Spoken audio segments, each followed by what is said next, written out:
David Houston. It's April 1st, 2011. Wanted to talk to you about a book that I began reading at around the beginning of the year, Fast Food Nation. There's a accompanying movie that was put out not long ago that it's a depiction of a lot that's in this book. So it's not a documentary, but it's a pretty accurate movie to talk about what's in this book. But I just wanted to read a few things to you that I thought was interesting. Let's see. The cheapest ground beef. Now this is the meat bought by the federal government for school lunch programs. They wanted the cheapest hamburger meat possible.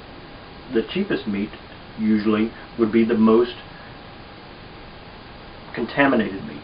Okay, let's see. The cheapest ground beef was not only most likely to be contaminated with pathogens, but also most likely to contain pieces of spinal cord, bone, and gristle left behind by the automated meat recovery system. Routinely processed cattle were already dead before they arrived at the plant. They would hide diseased cattle from inspectors, and then they would mix the rotten meat that had been returned by customers into packages of new hamburger meat. That's just one thing.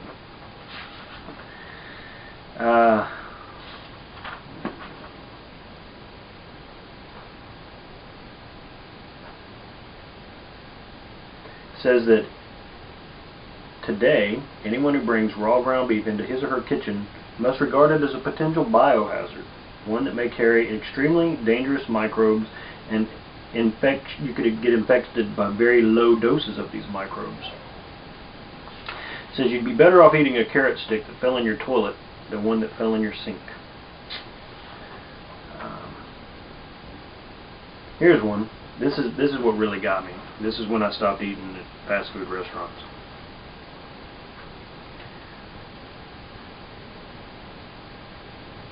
"75% of the livestock in the United States, or the cattle in the United States, were routinely fed livestock waste. The rendered remains of dead sheep and dead cattle until August of '97. They were also fed millions of dead cats and dead dogs every year, purchased from animal shelters. The FDA finally banned this practice after evidence from Great Britain suggesting that this might be responsible for bovine spongiform encephalopathy or mad cow disease." Okay, cows eat grass. They will eat corn, but it's not good for them. They're not designed to eat meat. Dead cats, dead dogs from humane shelters, that's disgusting. Well, now here's what they do allow. Current FDA regulations allow dead pigs and dead horses to be rendered into cattle feed along with dead poultry. The regulations not only allow cattle to be fed dead poultry, but they allow poultry to be fed dead cows. Chickens eating cows, cows eating chickens. It's disgusting. And then we eat the chicken, and we eat the beef. Yeah.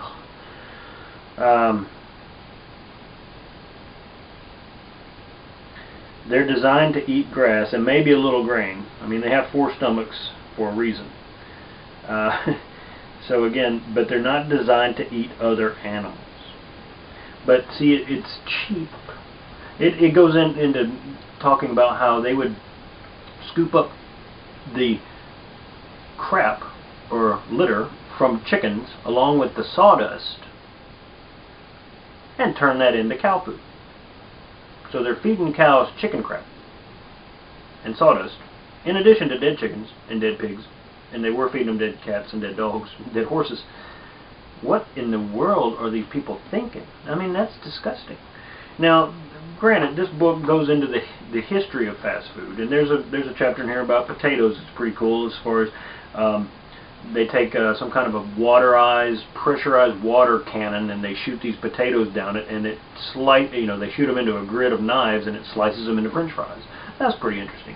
And so you got the history of the fast food world right here. It started in America, but see, the demands of the fast food restaurants determined how meat and produce would be processed, grown, sold, and then that has trickled into how you and I eat. So, you know, when you go to a grocery store, you know, a lot of the food you get there was probably most likely processed in a similar way that the food is being processed for fast food restaurants.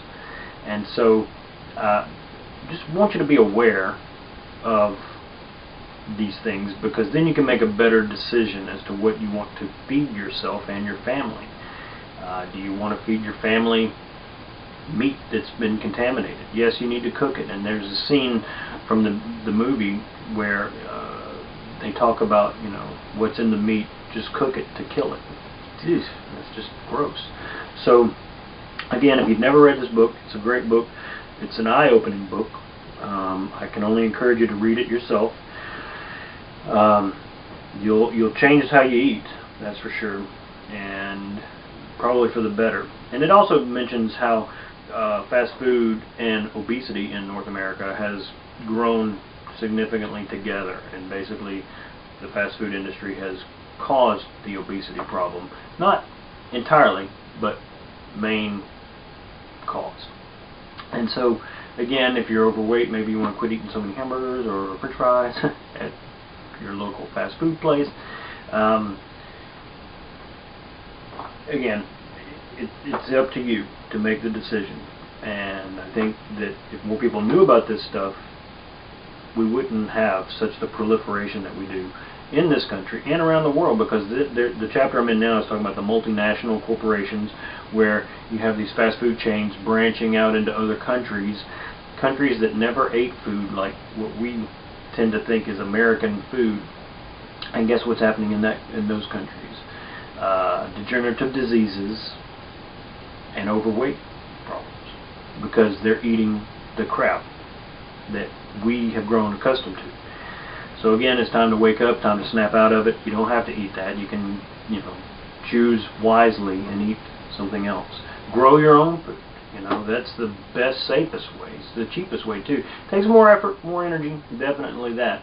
But you'll reconnect with the earth, man. You'll reconnect with nature. You'll be outside getting fresh air and sunlight, and that's important as well. Anyway, again, I just want to encourage you with this. I'm going to leave you with a little clip that I snagged from the movie. It's pretty eye-opening as well. Watch the movie, read the book, get educated, and I will talk to you soon.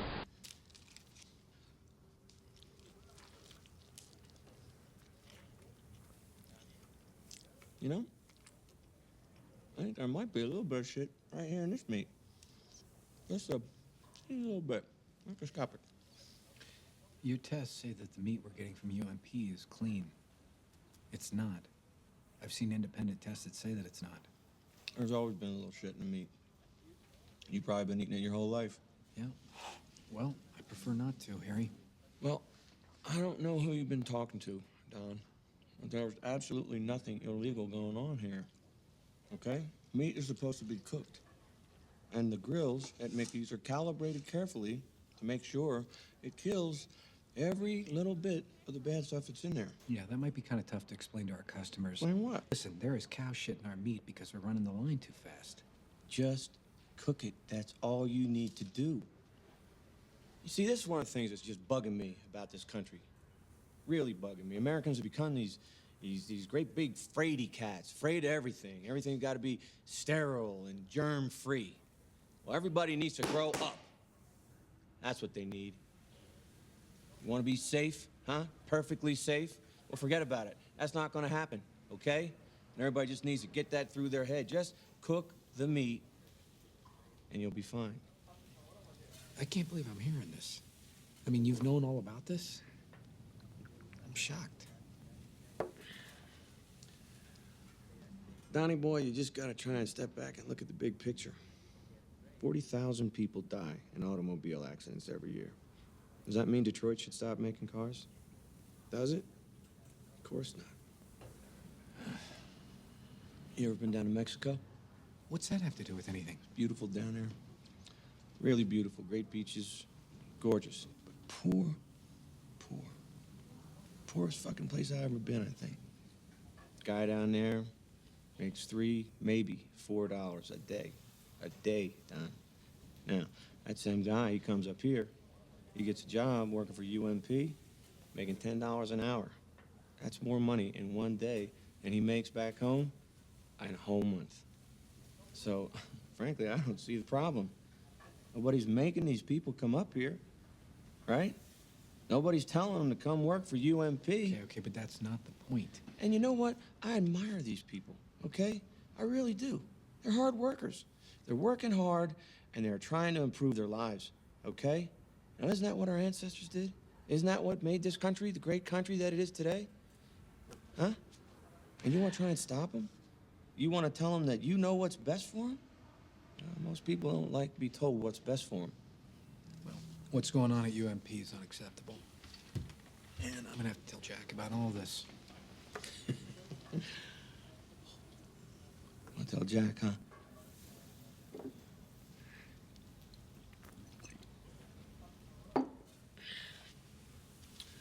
I've been working for this company almost 30 years.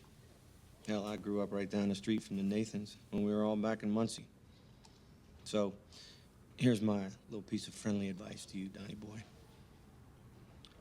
I'd be careful how close I got to Jack. See, your boy Jack is about this close to getting his tit caught in a ringer. He's under investigation, okay?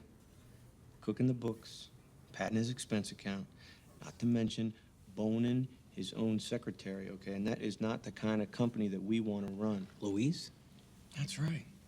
Your buddy Jack's got 2, maybe 3 months before he's out the door. Could be sooner. He's sleeping with Louise? And you know what, Don? You should be thanking me instead of doing all this complaining.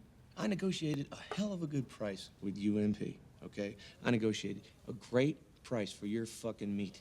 Hell, if it weren't for me, there wouldn't be no big one, Don. I'd like to see you go and find a supplier that will sell you grade A chuck at 40 cents a pound. I'd like to see that. Have you ever met Louise? Have I ever met her? 20 years ago, I gave her that job. She was a good-looking woman back then, too.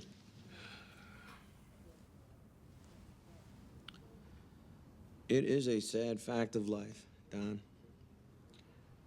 But the truth is, we all have to eat a little shit from time to time. But just for the record, I want you to know I'm with you on this, okay? I really am. I'm gonna go down there, I'll see what the hell's going on. If I have to, I'm gonna kick some ass. You know what, Harry? I don't think that's gonna be good enough. You seem like a real bright guy, Don. I hate to see you get caught up in something you couldn't get out of. Give it some thought.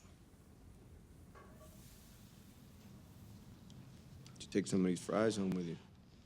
I'm not gonna finish them.